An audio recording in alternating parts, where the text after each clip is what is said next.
हाँ जी, good evening, Ram Ram, नमस्ते। कैसे हैं आप सभी? मैं नीरज शर्मा आप सबका स्वागत करता हूं आपके अपने बोल इंग्लिश के ऑनलाइन प्लेटफॉर्म पर। तो बच्चों, आज की क्लास में हम कुछ कॉमनली यूज्ड होने वाली इडियम्स को सीखेंगे। ये वो इडियम्स हैं जो अक्सर हम यूज करते हैं।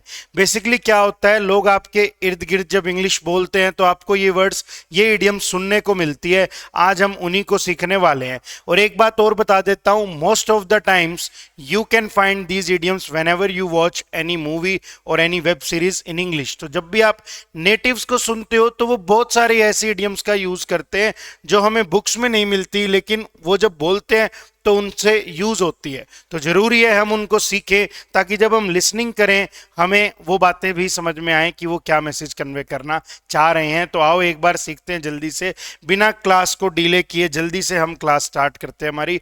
बोल इंग्लिश। बोल इंग्लिश मतलब इंग्लिश सिखाने की गारंटी। बोल इंग्लिश मतलब क्या है जी? इंग्लिश सिखाने की गारंटी। तो बच्चों, अगर आप इस चैनल पर नए आए हैं और आप बिल्कुल बेसिक से, जीरो लेवल से इंग्लिश सीखना चाहते हैं तो जल्दी से हमारे चैनल को सब्सक्राइब कर लीजिए। और अगर आप पुराने ही हैं, चैनल को पहले से ही देख रहे हो, आपको वीडियोस अच्छी लग रही है तो वीडियोस को एक बार लाइक करो और कमेंट बॉक्स में हमें जरूर बताओ कि आपको इनमें से कितनी इडियम्स ऑलरेडी आती थी।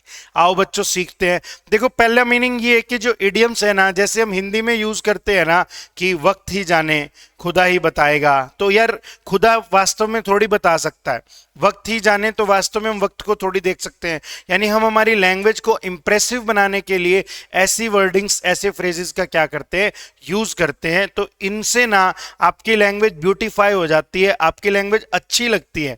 जब आप इंग्लिश बोलते हो तो सामने वाले के ऊपर एक इम्पैक्ट क्रिएट होता है, भाई हाँ ये इंग्लिश बोलना जानता है। तो इसीलिए आप इन चीजों को क्या कर रहे हैं जी, सीख रहे हैं। आओ बच्चों एक बार जल्दी से देखते हैं आप। देखो मेरे सामने जो आज की पहली इडियम है वो क्या है जी? वो है एस अ टेस्ट। क्या लिखा हुआ है जी? As a test. S a test. तो बच्चों आपको खुद पता है, यहां लिख रखा है टेस्ट। इसका मीनिंग है कोई एग्जाम में या फिर कोई प्रोजेक्ट में या फिर कोई और दिन जहां आपकी काबिलियत को जांचा जाना था, कोई टेस्ट का दिन था और उस दिन आपने क्या कर दिया, एस कर दिया। Ace a test. Ace a test का मीनिंग होता है सक्सेसफुली किसी को पास कर लेना। एस अ टेस्ट का मीनिंग होता है सक्सेसफुली किसी एग्जाम को क्या कर लेना, पास कर लेना, अच्छे नंबरों से पास कर लेना। सक्सेसफुली किसी एग्जाम को पास कर लेना, अच्छे नंबरों से पास कर लेना। आओ एक बार देखिए हम। तो कह रहे to earn a very high grade on an examination, यानी किसी एग्जाम में एक बहुत ही हाई क्या ले लेना, ग्रेड ले लेना, यानी बहुत अच्छे नंबरों से किसी पेपर को क्या करना, पास करना। तो इमेजिन करो एक सिचुएशन, आपका भाई आपके पास आया, आज उसका टेस्ट है और वो घबरा रहा है और डर रहा है, और वो तुम्हारे पास आया, तुमने कहा अरे कोई चक्कर नहीं है, टेंशन ना ले, मेरे को पता है तू बहुत अच्छे नंबरों से पास होएगा, देखता जा। तो आपने उससे बोला I know you will ace this test. I know you will ace this test. या फिर एग्जाम है और आपका भाई पढ़ नहीं रहा, तो आपने बोला ये क्या बात हुई भाई, तेरा एग्जाम है और तू पढ़ नहीं रहा। तो उसने कहा अरे भैया मैंने तैयारी कर ली है और मेरे को पता है मैं इस टेस्ट को अच्छे से पास कर लूंगा। तो उसने क्या बोला, उसने बोला I know I can ace this test. भैया मैं जानता हूं मैं इस टेस्ट को क्या कर सकता हूं, पास कर सकता हूं, है ना। तो एक एग्जाम्पल इन्होंने भी दिया है, तो आओ लिख देते हैं। I studied hard all week. मैंने पूरे हफ्ते क्या की, बहुत ढंग से पढ़ाई की। I studied hard all week and was thrilled when I managed to ace the test। तो कह रहे हैं मैंने पूरे हफ्ते बहुत अच्छे से पढ़ाई की और बहुत एक्साइटेड हुआ, बहुत अच्छा लगा जब मैंने उस टेस्ट को क्या किया, एस किया। जब मैंने उस टेस्ट को क्या किया, एस किया। एक बात और सीखनी चाहिए यार अपने को कि टेस्ट के साथ ना एग्जाम के साथ टेक वर्ड यूज आता है। तो आप कहो कि अगले महीने में एग्जाम दे रहा हूं, तो आप ऐसा कहोगे I am going to take the test next month. अगले महीने में एग्जाम दे रहा हूं, I am going to take the test next month. तो टू टेक एन एग्जाम का मीनिंग होता है पेपर देना। अक्सर ऐसा ही होता है, हम क्या करते हैं, हम बोलते हैं give an exam. Give an exam गलत है जी, यूज होता है टेक एन एग्जाम। ठीक है जी। आ जाओ थोड़ा सा और आगे बढ़े। तो ये तो हमने एक जनरल बात सीख ली, अब आप आज दूसरी इडियम सीखते हैं अपनी।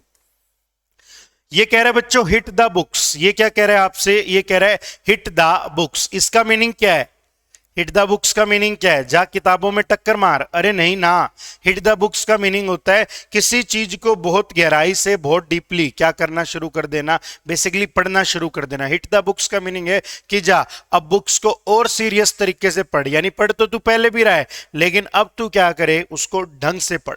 तो मैं समझाता हूं। आपने अपने छोटे भाई को बोला, Rohit, Rohit, your board has declared your examination date and now it's time to hit the books।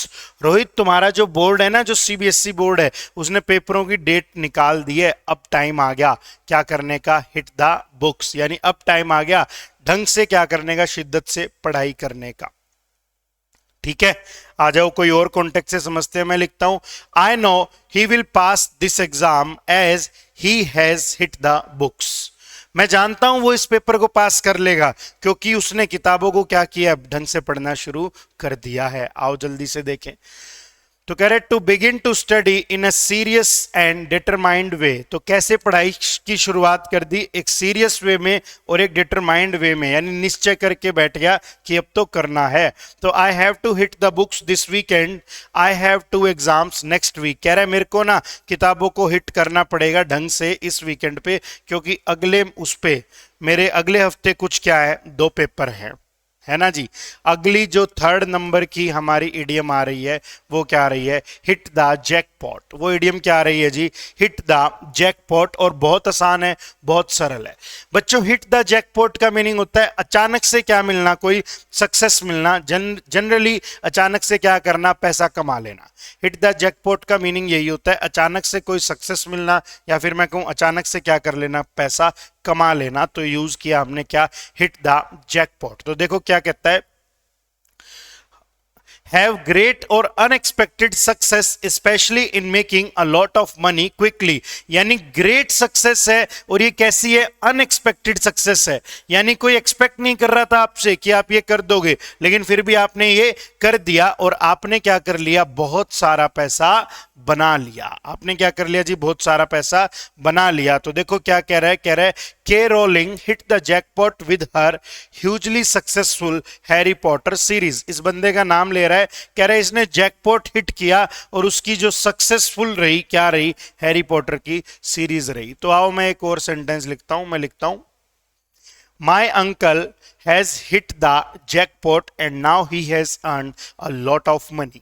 तो मेरे एक अंकल जी हैं, वो अक्सर क्या करते हैं, लॉटरी में पैसा लगाते हैं, कभी नहीं जीतते, लेकिन अब हाल फिलहाल में उन्होंने अच्छा पैसा जीत लिया है। तो मैंने बताया my uncle has hit the jackpot, है ना। या फिर ऐसे समझो कि आप बिजनेस करते हो और आपके सामने कोई अपॉर्चुनिटी आई और आपने कहा अब मौका है पैसा कमाने का, अब भयंकर पैसा बरसेगा, यही अपॉर्चुनिटी है। तो आपने बोला क्या, it's time to hit the jackpot. ऐसे भी हम यूज कर सकते हैं। हम जानते हैं कि तुम जिंदगी में अच्छा पैसा बना लोगे और हमें मालूम है कि तू ना, ये बंदा इधर उधर कुछ ना कुछ गेम घुमाता रहता है, तो मेरे को मालूम है ये किसी ना किसी तरीके से अचानक पैसा बना लेगा। तो मैंने बोला I know you can hit the jackpot. मेरे को मालूम है तू ऐसे ही इधर उधर की करके पैसे बना सकता है। आओ जी अगला देखें, किल 2 बर्ड्स विद 1 स्टोन। क्या निकल के आया जी, किल 2 बर्ड्स विद 1 स्टोन। तो बच्चों खुद ही मीनिंग बता रहा है, कह रहा है एक तीर से 2 निशाने। यानी आप काम कोई एक कर रहे हो लेकिन आपको क्या हो रहे हैं, डबल फायदे हो रहे हैं। तो आपने लिखा किल 2 बर्ड्स विद 1 स्टोन, यानी एक काम कर रहे हो और फायदे 2 हो रहे हैं। जैसे बच्चों मैं आपको बताऊं, आप पढ़ाई कर रहे हो, आप बुक्स पढ़ रहे हो, आप हिस्ट्री पढ़ रहे हो, आप अपने देश की पॉलिटी पढ़ रहे हो, आप साइंस पढ़ रहे हो। आप क्यों पढ़ रहे हो, क्योंकि आपको जॉब लेनी है। तो उन बुक्स को पढ़ने से एक तो आपको जॉब मिल जाएगी और दूसरा आपकी नॉलेज बढ़ जाएगी, आपको लाइफ का एक्सपीरियंस आएगा, आप एक बेटर ह्यूमन बीइंग बन पाओगे, सोसाइटी में कुछ कंट्रीब्यूट कर पाओगे। तो पढ़ाई करने से ना सिर्फ आपको जॉब मिल जाएगी बल्कि आपकी नॉलेज भी बढ़ जाएगी और आप एक बेटर ह्यूमन बन जाओगे, सोसाइटी में कुछ योगदान दे पाओगे। तो ये बिल्कुल कैसा है, ये बिल्कुल ऐसा ही है, किल 2 बर्ड्स विद 1 स्टोन। कैसा है जी, किल 2 बर्ड्स विद 1 स्टोन। तो देखो क्या कह रहा है, अचीव 2 एम्स एट वंस। एक बार में क्या कर लेना जी, 2 एम को अचीव कर लेना। अचीव 2 एम्स एट वंस, ठीक है जी। तो देखो क्या कहता है, कहता है getting enough sleep kills 2 birds with 1 stone. You rest your body and help your mind remember what it has learn. तो कह रहे हैं अगर आप ढंग से सो जाते हो ना तो ये बिल्कुल कैसा है, ये वैसा ही है कि आप क्या कर रहे हो, टू बर्ड्स को किल कर रहे हो एक स्टोन से। अगर आप ढंग से स्लीप ले लेते हो तो आपकी बॉडी को भी क्या मिल गया, रेस्ट मिल गया, और आपके माइंड को भी टाइम मिल गया वो चीजें याद रखने का, याद करने का जो कुछ तुमने सीखा है ना। आ जाओ, तो कह रहे kill two birds with one stone. तो एक और एग्जाम्पल लिखते हैं जी, एक और एग्जाम्पल लिखते हैं। आप ऐसे समझो कि आप किसी कंपनी में जॉब करते हो और आपको एक अपॉर्चुनिटी मिली। अपॉर्चुनिटी ये मिली भाई साहब कि आपको ना किसी दूसरे देश में जाना है। अपॉर्चुनिटी ये मिली कि आपको ऑस्ट्रेलिया जाना है, कंपनी का एक सेमिनार है उसको अटेंड करके आना है। तो आप अंदर से खुश हो गए, आपने बोला वाह यार, सेमिनार भी कराऊंगा, लर्निंग भी हो जाएगी, वो स्किल सीख के आनी है, कंपनी आपको भेज रही है, और साथ साथ ऑस्ट्रेलिया क्या कराऊंगा, घूम भी आऊंगा। तो it's like killing two birds with one stone. I will definitely go to Australia as it is like killing two stones. Sorry, I will definitely go to Australia as it is like killing two birds with one stone. कि मैं पक्का जाऊंगा, ये बिल्कुल वैसा ही है जैसे क्या किया जाए, एक तीर से दो निशाने लगाए जाए, घूम भी आऊंगा और सीख भी आऊंगा, है ना जी आसान। तो अगला देखना क्या कहता है, कहता है रेज द बार। क्या लिखा हुआ है भाई, रेज द बार। बेटा रेज द बार का मीनिंग क्या होता है, रेज का मीनिंग होता है बढ़ा देना, और बार का मीनिंग क्या होता है, आप ऐसे समझो कि कोई एथलीट है, हर्डल रेस हो रही है, तो बेसिकली ना हर्डल रेस में क्या होता है, एथलीट ट्रैक पर भागता है और उसके सामने हर्डल है, लेकिन जो कोच साहब है वो क्या कर रहे हैं, हर्डल की हाइट बढ़ा रहे हैं। पहले इतनी हाइट तक हर्डल है, अब उसको यहां ला रहे हैं। तो वो क्या बढ़ा रहे हैं, स्टैंडर्ड बढ़ा रहे हैं। वो क्या बढ़ा रहे हैं, वो स्टैंडर्ड बढ़ा रहे हैं। तो देखो क्या कह रहा है, to set a higher standard for other people to follow. To set a higher standard for other people to follow. तो कह रहा है क्या, अच्छा इसने भी ऐसा ही दे दिया, the Olympian plans to raise the bar for other athletes by setting a new world record. तो रेज द बार का मीनिंग यही होता है, स्टैंडर्ड हाई कर देना, किसी चीज का स्टैंडर्ड बढ़ा देना। चलिए जी नेक्स्ट की तरफ देखते हैं। तो बहुत ज्यादा यूज होती है बियर फ्रूट। बियर फ्रूट, यहां फ्रूट का मीनिंग है बच्चों रिजल्ट। यहां फ्रूट का मीनिंग क्या है जी, रिजल्ट। तो आपने कोई मेहनत की, कोई हार्ड वर्क किया, उसके बदले में आपको क्या मिल गया जी, रिजल्ट मिल गया। तो देखो क्या कहता है, बियर फ्रूट। तो हम ऐसा बोल सकते हैं, योर एफर्ट्स हैव, और अब बियर जो है वर्ब की फर्स्ट फॉर्म है, अगर हैव लगाऊंगा तो वर्ब चेंज करनी पड़ेगी। Your efforts have borne fruits. तो बियर बोर बोर्न ये वर्ब होती है, और बियर फ्रूट्स का मीनिंग भी यही होता है क्या, प्रोड्यूस सक्सेसफुल रिजल्ट। सक्सेसफुल क्या देना, रिजल्ट देना। तो कह रहा है her patience and dedication are beginning to bear fruit in her career. तो कह रहे जो वो पेशेंस रख रही है, जो वो डेडिकेशन दिखा रही है, उससे क्या होने वाला है, आर बिगनिंग टू बियर, इससे उसको बहुत जल्दी रिजल्ट मिलने वाला है। कहाँ, उसके कैरियर में। कहाँ रिजल्ट मिलने वाला है राजा, बोलो, उसके कैरियर में। आई बात समझ में, ऐसे यूज करना है जी, आसान है। मूवीज में आप देखोगे इनको अक्सर, इंग्लिश वीडियोस में आप देखोगे, वेब सीरीज में आप देखोगे, और इर्द गिर्द अगर आपके आसपास कुछ ऐसे लोग हैं जो अच्छी इंग्लिश भी बोलते हैं तो भी आपको सुनाई देंगे वो लोग इनका यूज करते हुए। तो हमें भी सीखना चाहिए ना, आओ जल्दी से। कह रहे हैं मेक द कट। क्या कह रहे हैं जी, मेक द कट। इसका भी मीनिंग क्या है, टू सक्सीड एट समथिंग, किसी चीज में क्या हो जाना जी, कामयाब हो जाना। तो आप ऐसे समझ लो ना कि एक रेस है, आप उस रेस में भाग के जा रहे हो, तो जो जीतेगा उसी से रिबन कटवाएंगे, तो हम आपसे ही रिबन कटवाएंगे। तो मेक द कट का मीनिंग ही क्या है, to become successful in something. Make the cut का मीनिंग क्या है जी, टू सक्सीड एट समथिंग या to become successful in something. तो कह रहे हैं Neeraj Chopra make the cut in Olympics. Neeraj Chopra make the cut in Olympics. Neeraj Chopra ने क्या किया, ओलंपिक्स में कट किया। इसका मीनिंग है नीरज चोपड़ा ने सक्सेस पाली, किसमें, ओलंपिक्स में। ये भी बहुत ज्यादा यूज होती है, जो अपन ने पहली वाली इडियम पढ़ी थी उससे ही कुछ मिलती जुलती है। अपन ने पढ़ा था क्या अभी अभी, ace a test. S a test बिल्कुल पढ़ा था, वैसे यूज होता है क्या, पास विद फ्लाइंग कलर्स। आप ऐसा एग्जाम, आप ऐसा पेपर दे के आए कि आपका रिजल्ट आया है तो पापा जी गुलाल उड़ा रहे हैं सब जगह कि अपना लड़का आईएएस बन गया, अपना लड़का आईएएस बन गया। तो पास विद फ्लाइंग कलर्स का मीनिंग है किसी एग्जाम को अच्छे नंबरों से क्या कर लेना, पास कर लेना। देखो क्या कहता है, with N overwhelming victory, triumph और सक्सेस, यानी क्या करना, किसी चीज को जीत लेना ढंग से ना, अच्छे नंबर से पास कर लेना, एग्जाम को अच्छे नंबर से पास कर लेना, कोई चीज जीत लेना या क्या प्राप्त कर लेना, सक्सेस प्राप्त कर लेना। तो देखो इसने वही एग्जाम्पल दिया है, he pass the test with flying colours. I know it is very easy and I can pass this test with flying colours. मैं जानता हूं ये बहुत आसान है और मैं इस टेस्ट को फ्लाइंग कलर से क्या कर सकता हूं, पास कर सकता हूं जी। तो चलिए बच्चों नेक्स्ट की तरफ देखते हैं जी। Reap the rewards, reap the rewards, reap का मीनिंग होता है काटना।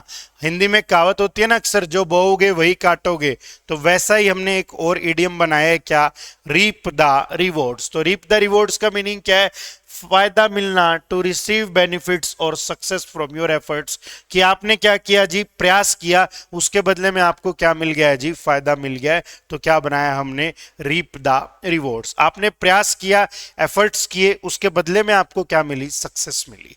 आओ लिखते हैं, By investing in quality education, you are sure to reap the rewards later in life.